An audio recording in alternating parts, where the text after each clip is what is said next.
कब कहाँ क्या होना है, कब कहाँ क्या सुनना है, कब कहाँ रहना है, कितने दिन रहना है।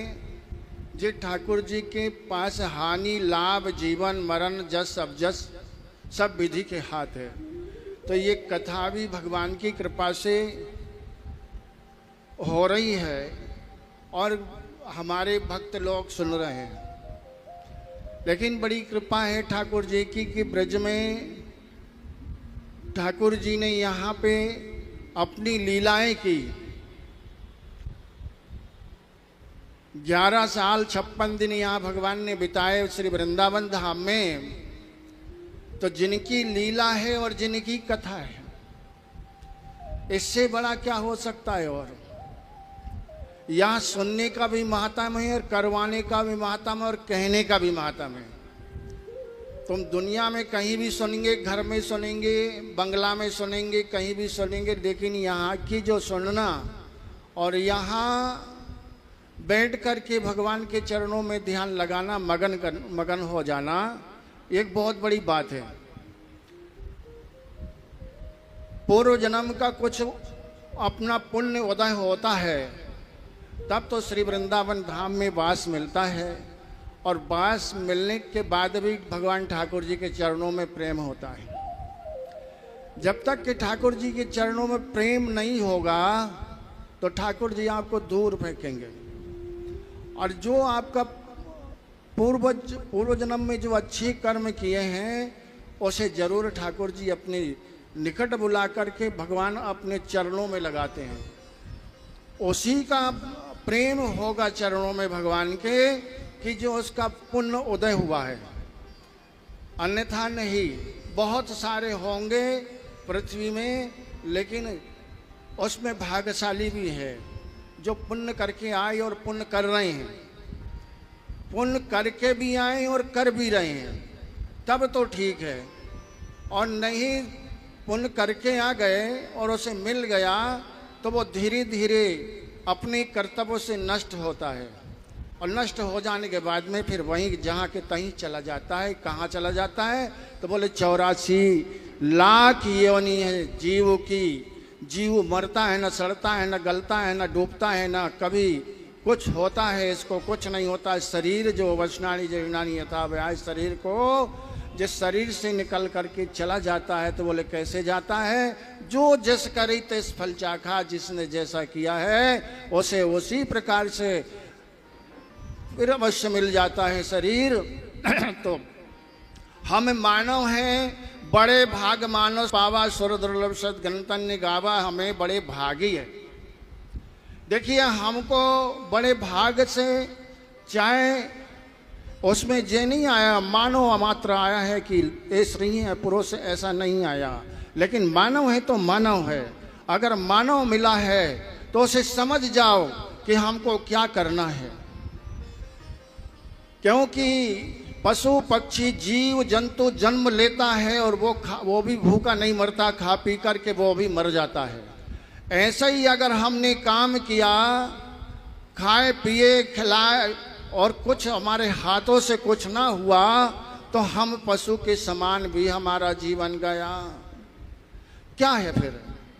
मरना तो है, ये निश्चित है, सत्य है, अकाट है। भगवान ने इसकी व्यवस्था बनाई है। जब तक आप हैं, जब तक आपका टाइम है, तब तक कि आप है नहीं। इसके बाद तो ये पृथ्वी को छोड़ करके हमें जाना है।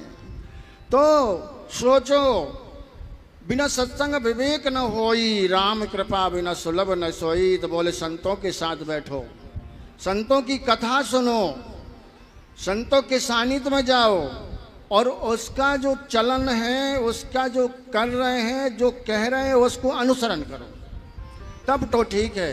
और नहीं कि बाबा बोल रहा है, चल दिए, सुन लिए, हो गया, राम राम कर दिए, और नहीं कि बस क्या करना है, हम तो गृहस्थी है, हमें क्या करना है, वो तो बाबा है, हम तो बाबा नहीं। नहीं, सब ऐसी कोई वेशभूषा नहीं है बाबा की। और गृहस्थी से, सब गृहस्थी से जीवन लेकर के आए हैं, कोई बाबा ऊपर से नहीं आया। इसलिए वो कुर्ता पहने, बनियान पहने, बाल कटवाए या ना कटवाए, ऐसा कुछ नहीं। अगर साधुता है तो उसके अंदर भी साधुता है, और नहीं है साधुता है तो दानवता उसके अंदर है। वो क्यों महात्मा क्यों ना बन जाए। ये कुछ नहीं है ऐसा कौशिका। ये तो हमारी वर्दी है। आप कहने महाराज जी ऐसे कह रहे संतोष जी, हमारी वर्दी है कि हमें इस दुनिया से अलग कपड़ा पहन के रहना पड़ता है, क्योंकि इस संसार बड़ा विचित्र है। कि जैसे एक पुलिस वाला अगर वर्दी नहीं पहनेगा तो उसे कोई नहीं मानेगा, ऐसा तो इसे कोई नहीं मानेगा। लेकिन भेष बनाया नहीं जाता, बोले साधु अंदर है, साधुता अंदर है। साधु कैसे होना चाहिए, अब उत्तरकांड में देखना, रामचरितमानस में सब पता चल जाएगा। तो कहने का मतलब मेरा यह है कि हमने जीवन मानव का लिया है तो हमें क्या करना चाहिए, इसको चिंतन करो। हमें भगवान के भजन को कैसे अनुसरण करना है, इसका चिंतन करो। हमारे हृदय में भगवान का वास कैसे होगा, वो इसका चिंतन करो। कथा तो हमने सुन ली और जय राम जी की चल दी है, लेकिन कथा में श्रीमद् भागवत में ऐसे ऐसे भक्त आए हैं, भक्तों की कथा है और कुछ नहीं। अभी आप ब्रज की कथा सुन रहे थे, ठाकुर जी की कथा सुन रही थी। वो गोपिका को देखिए, उनके हृदय में रण था, कन्हैया का चिंतन था कि कब सवेरा हो और कब हम उनका दर्शन करें, कब उनके पास में जाए। अगर चिंतन करते रहें तो उनको सपने में भी ठाकुर जी पहुंच जाते थे। और ऐसा भगवान ने कभी चोरी नहीं किया। ठाकुर जी को जो बुलाता था प्रेम से, राम ही केवल प्रेम प्यारा, जान ले कोई जाना नहारा, बोले वो गोपियों ने जाना, मीरा ने जाना, एकनाथ ने जाना, तुकाराम ने जाना, नामदेव ने जाना, संतों ने जाना। वो प्रेम को अगर कोई जान जाता है तो तुम्हारे दूर भगवान नहीं है, तुम्हारे निकट है। लेकिन उसको जानो, समझो, चिंतन करो। अभी कथा तो सुन रहे हैं, लेकिन देखिए ना, गोपी मेरे लाला को लग गो टोना है, मचल गो, ये क्या है? ये भाव है, हृदय का भाव है। मैया कहती कि मेरे लाला क्यों रो रहा है, तो ये सब भाव है। गोपिका दौड़ी दौड़ी जाती है, क्या है? ये भाव है। ऐसे ही भाव बिना रीझे नहीं ठाकुर जी मेरे। आज जिसके हृदय में भाव है तो बड़े बड़े रीझ करके भी उनके पास पहुंच जाते हैं।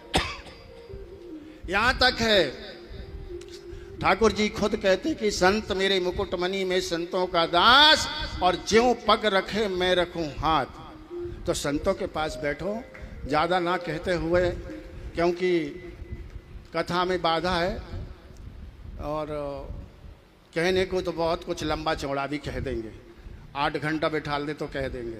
लेकिन कथा चल रही है, उसमें ठाकुर जी कहने का साल है, इसको माइक मिल गया तो जी बका रहा है, तो इसके लिए ज़्यादा ना बोलते हुए आशीर्वाद है सबको।